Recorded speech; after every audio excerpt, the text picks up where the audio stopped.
তবে সমাজে তুই কিন্তু আমাদের মুখ দেখাবার যোগ্য রাখলি না, বুঝলি? স্বামীর মুখে মুখে কেউ তর্ক করে? হ্যাঁ, তোকে এই শিক্ষা দিয়ে বড় করেছি আমি? আমি কোনো মুখে মুখে তর্ক করিনি মা। আসলে আমি নিজেকে বাঁচাচ্ছিলাম। সেটাতে কি কোনো অপরাধ করে দিয়েছি তুমি বলো? একদম ঠিক করেছিস।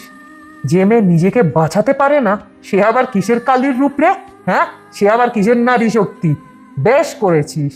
হ্যাঁ জানো বাবা, আজকে রাখি পূর্ণিমার দিনেও সে আমাকে বলছে যে যদি একবার এই বাড়ির থেকে যদি পা বার করো তাহলে এই বাড়িতে কোনো দিন আর ফিরে আসবে না।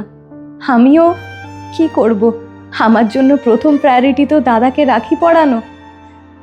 তাই আমি ব্যাগ গুছিয়ে চলে এসেছি। হে কি রে, সে কি কথা বলছিস?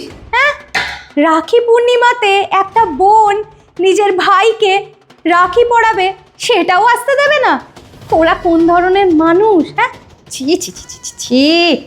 আর জানো মা, বাবা প্রত্যেক দিন আমাকে অত্যাচারের পর অত্যাচার করে যে তোমার বাবাকে বলো আজকে 10,000 টাকা দিতে, তোমার বাবাকে বলো আজকে একটা এসি কিনে দিতে, মায়ের রুমে লাগাবো, তোমার বাবাকে বলো আজকে হোটেলে আমরা যাচ্ছি ওইখানের পেমেন্টটা করে দিতে, তোমার বাবাকে বলো আমার একটা বাইকের দরকার সেটা কিনে দিতে, তোমার বাবাকে বলো এই 4 চাকাটা পুরনো হয়ে গেছে একটা কিনে দিতে, ঘরে কাজের লোক লাগাবো সেটার টাকা তোমার বাবাকেই বলো, আমি কোথা দিয়ে পাবো?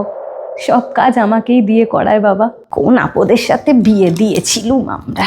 ওদেরকে বরং ফোন করে বল তোর বাবা ওদেরকে টাকা পাঠাচ্ছে না, তবে হ্যাঁ উকিল পাঠাচ্ছে।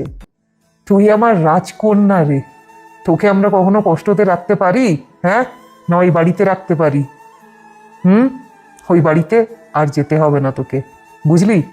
ওদের ব্যবস্থা আমি করছি, দাঁড়া। হ্যালো, হ্যাঁ উকিল বাবু,